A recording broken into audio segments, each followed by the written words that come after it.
vergleichen die Gewalt in der Bibel mit der Gewalt im Koran. Und sie sagen dann, dass Christen sich doch an die ganze Bibel halten sollten. Was ist zum Beispiel mit den Kriegen im Alten Testament oder mit den Kämpfen und den Geschichten von Jesus? Und was ist mit der Offenbarung im Neuen Testament und den Kriegen dort? Und Christen glauben ja auch, dass Jesus irgendwie überall dabei war. Warum folgen sie nicht zum Beispiel dem Jesus aus dem Alten Testament und fangen an zu kämpfen? So was Ähnliches sagt zum Beispiel der Muslim namens Pierre Vogel. Hat er recht? Stimmt das, was er sagt? Und stimmt das überhaupt mit der Gewalt in der Bibel? Was stimmt ist, dass zu der Zeit des Alten Testaments viele harte Kriege geführt wurden, von denen Gott manche befohlen hat. Für uns Christen gilt trotz aller Kriegsgeschichten das Gebot, seinen Feind zu lieben und ihn nicht zu bekämpfen. Aber was ist mit dem 2. Timotheusbrief oder Matthäus 5? Da steht doch ganz klar, dass alle Gebote gelten, also auch die aus dem Alten Testament. Steht da nicht, die ganze Schrift ist von Gottes Geist eingegeben und kann uns lehren? Also sollten Christen auch die Kriegstexte lehren und leben. Die ganze Schrift kann uns lehren, aber nur so, wie Christus sie gelehrt und gelebt hat. Er hat uns gezeigt, wie die Gebote eigentlich verstanden werden sollen. Das ist ein großes Thema. Aber ich gebe dir ein Beispiel. Einmal redet er über ein Gebot im Alten Testament und sagt, nur weil euer Herz so hart ist, gab euch Mose diese Anweisung. Doch der Wille Gottes wird schon mit Beginn der Schöpfung deutlich. Aber hier geht es doch um die Ehe und die Ehescheidung. Was hat das mit den Kriegen zu tun? Das stimmt. Doch für uns ist interessant, wie er hier mit einem Text aus dem Alten Testament umgeht. Bei Moses wurde hier auf die Schwäche des Menschen eingegangen. Und Jesus dagegen stellt mit Vollmacht klar, was sich Gott ursprünglich für uns gedacht hat. Und deshalb schauen wir Christen auf Jesus, der das Gesetz gelehrt hat, der unser Vorbild ist. Ja, das mit Jesus und seinem Vorbild habe ich jetzt verstanden. Das gilt ja für das Neue Testament und danach. Aber die Gewalt im Alten Testament bleibt. Was ist mit all den Frauen und Kindern und sogar Babys, die getötet wurden? Okay, ich probiere dir darauf zu antworten. Zum einen kann man sagen, Gott offenbart oder er zeigt sich uns im Kontext. Das heißt, er nutzt die Realität, in der die Leute leben, und schon früh sah er, für welch ein gewalttätiges Leben sich die Menschen entschieden haben. Damit war er nicht glücklich.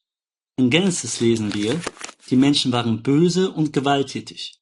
Gott sah auf die Erde und sie war voller Verbrechen. Die Menschen handelten böse. Wir können uns natürlich auch gar nicht voll und ganz in die Leute früher hineinversetzen.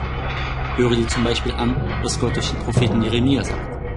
Sie haben Kultstätten errichtet für den Baal, um dort ihre Kinder als Opfer zu verbrennen.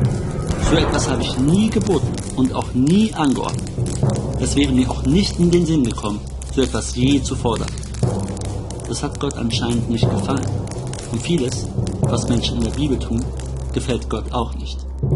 Aber du siehst, es war eine krasse Zeit. Er hat oft Geduld gezeigt.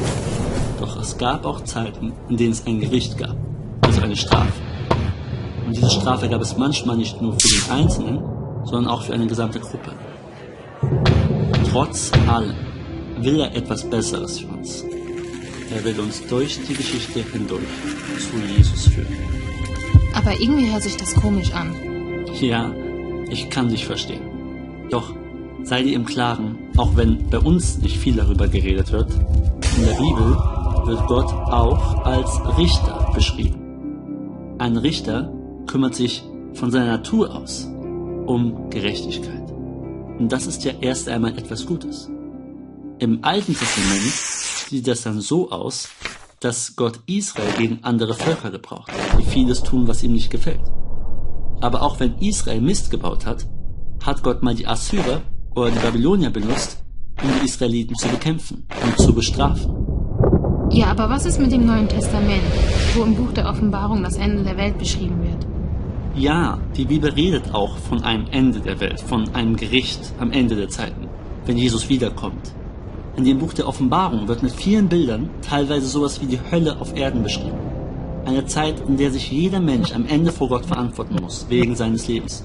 Genau davon redet Jesus auch oft. Zum Beispiel in Lukas 19, 27 wo es einen König gibt, der am Ende seine Feinde vor seinen Augen umbringen lässt. Oder Matthäus 13 sind manche Menschen Unkraut, das verbrannt wird. Oder in Matthäus 25 sind einige Leute Ziegenböcke, die am Ende ins Feuer geworfen werden. Man muss unterscheiden zwischen dem, was Jesus wörtlich verstanden haben will und was nicht. Jesus erklärt oft mit vereinfachten Bildern. Und besonders, wenn ein paar Verse vorher da steht, dass er ein vereinfachtes Bild benutzt hat. Um etwas zu erklären, also ein Gleichnis, sollten wir vorsichtig sein, alles 1:1 zu übertragen. Kein Mensch wird in Unkraut oder in einen Ziegenbock verwandelt. Und da sind noch viele andere Einzelheiten in den Geschichten, von denen Jesus gar nicht vorhatte, dass sie so auf uns übertragen werden. Eins aber wird durchweg klar. Es gibt am Ende ein Gericht, in dem Gutes belohnt und Böses bestraft wird. Wie soll ich dir das erklären? Stell dir mal vor, so Leute wie Hitler würden nicht mehr Gottes Gericht sehen, keine Strafe mehr bekommen. Das geht nicht. Dann hätten sie doch gewonnen. Ich glaube, es ist gut, dass Gott Richter ist und jeder einmal vor ihm stehen wird. Und ich denke, wir können ihm auch hier vertrauen, dass er das besser hinkriegt als irgendein Mensch. Gott als Richter? Stimmt schon, das höre ich viel seltener, aber irgendwie... Also, ich kann auch nicht alles erkennen. Aber was mich tröstet, und vielleicht hilft es dir ja auch, im Alten Testament hat Gott bessere Zeiten versprochen. Er sagt, dass es eine Zeit geben wird, in der werden sie ihre Schwerter in Pflugscharen umschmieden und ihre Speere in Winzermesser. Kein Volk wird mehr ein anderes Volk angreifen und keiner wird mehr lernen, wie man Krieg führt.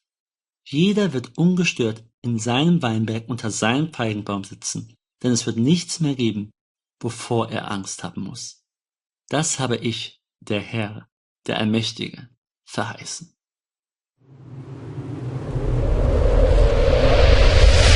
Gott hat uns schon im Alten Testament so viel versprochen, doch das meiste davon ist in Jesus Christus Wirklichkeit geworden. Menschen, die ihm nachfolgen, also Christen, vertrauen der Bibel, aber so wie er es vorgelebt und gelehrt hat. Wenn du weitere Fragen hast zu dem Unterschied zwischen Jesus und Mohammed oder zu dem Unterschied zwischen den frühen und den späten Surren im Koran oder wenn du mehr über die Gewalt im Alten Testament wissen willst, dann schau dir eines von diesen Videos an.